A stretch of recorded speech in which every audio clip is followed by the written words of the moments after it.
I'm Aditi Banerjee. I'm going to speak about figures of speech. Hope you will subscribe this channel and please watch the video till the end.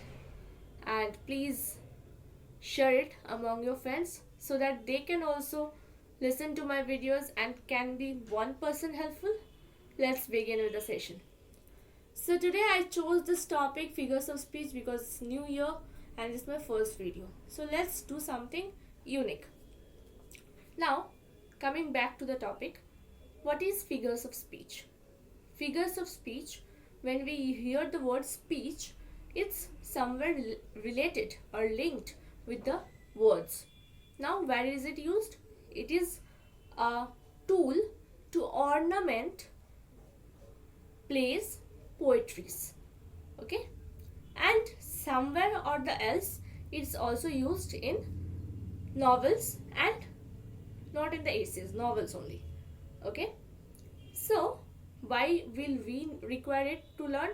Are we going to write poetry? No. But we should know the ornaments with which a poetry is written, or a play is written, or the novel is written. To some extent, it's related to novel also. Okay. So, for that we need to have a book, and yes, Google will be helpful as well, but I'll suggest, if you're really wanting, if you're a literature student, you should have a book. And if you're preparing for government exams or any competitive exams, then you should follow any notes. Handwritten notes, Google Notes will also work. For the best benefit, I'm going to show you one book which I swear is the best in the market. Okay, let's see this book. So, this is Studies in English Rhetoric and Prosody, written by Arunoday Bhattacharya.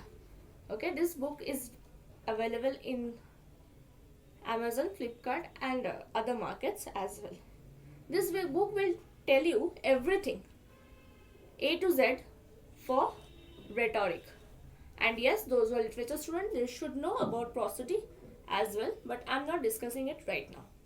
Let's move into the direct topic, that how many kinds of figures of speech are there. For your better response, I'm going to tell you very slowly. You should know, just make it a note or whatever you are doing. You can listen also, no issues. 7 types of figures of speech are there. I'm just reading out. Figures based on similarity, that's called figures of comparison, where we will compare. Okay.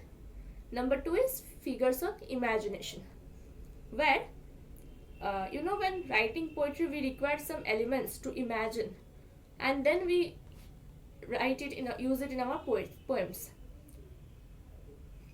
Number 3 is figures on association. 4 is figures on difference.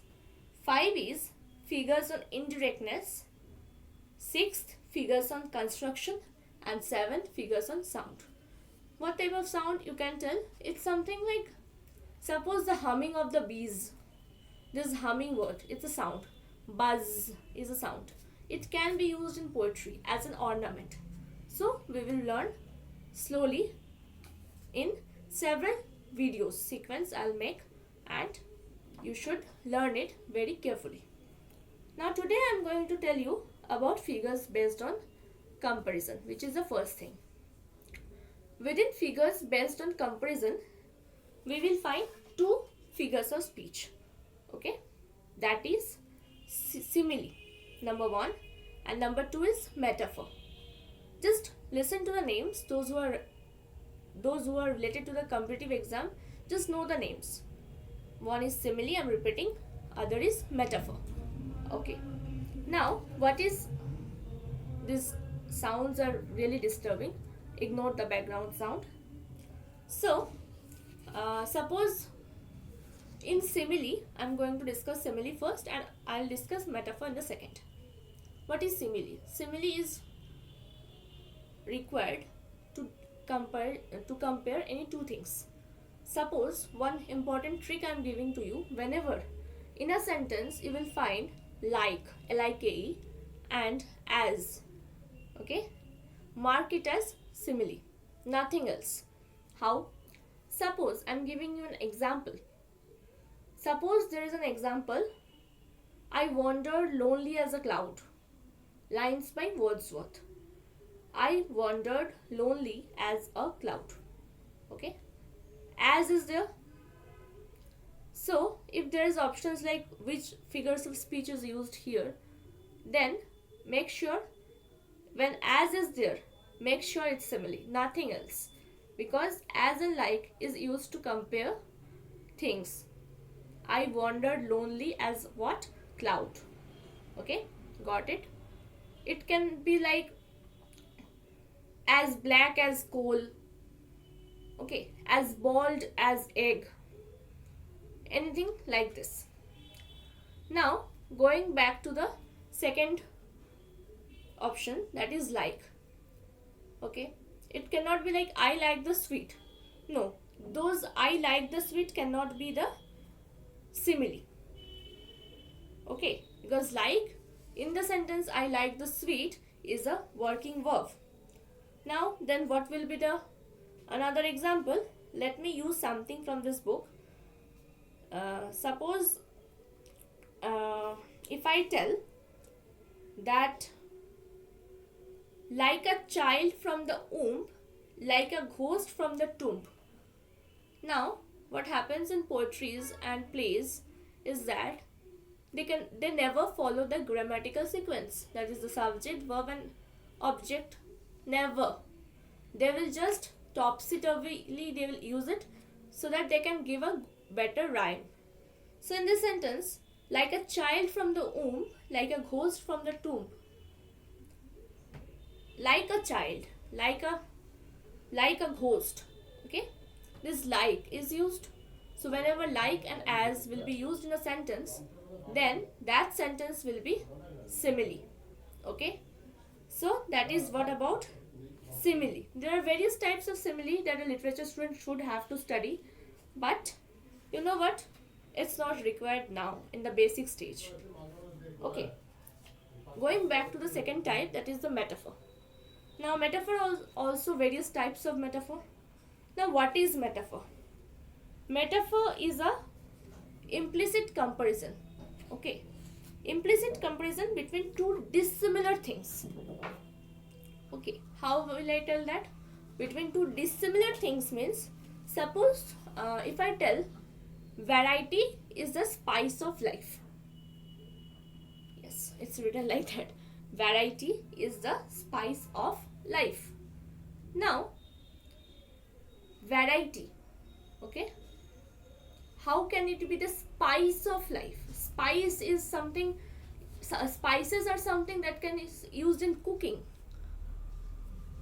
Dissimilar things, life, cooking, when we are using some words related to that, it's called metaphor, direct metaphor. Okay, and if we tell again, there is a very important line by Tennyson. I'll drink life, I will drink life to the lees. Now Tennyson is telling he will drink life. A normal person will certainly think, how will a person drink life? Life cannot be drank. So here is the problem between the creative person and the normal person. How will we read poetry is what is the basic of figures of speech. If we don't know the figures of speech, we cannot be able to read poetry. So this is about the metaphor. Metaphor are also various kind, as I told you. There is normal metaphor, mixed metaphors, trained metaphor. Ignore everything. Just ignore. No need to go into the deep of it. Just know the basics. Okay? So that much for today. We discuss about simile and metaphor. I'm going very slow. That's because these are very new things and great things take time. Thank you so much. I hope you all like this video. If you really do, so please subscribe my channel and share it among your friends. One interesting thing to add, I have recently started my Telegram channel, Room for English Grammar, and I have a Telegram group as well with the same name. You can join that, you can add yourself to that group, and there I am available every day from 9 p.m. to 10 p.m. We do daily regular quizzes on grammar, vocabulary, and writing skills. Thank you. Have a nice day. And one thing more, don't forget to subscribe the channel.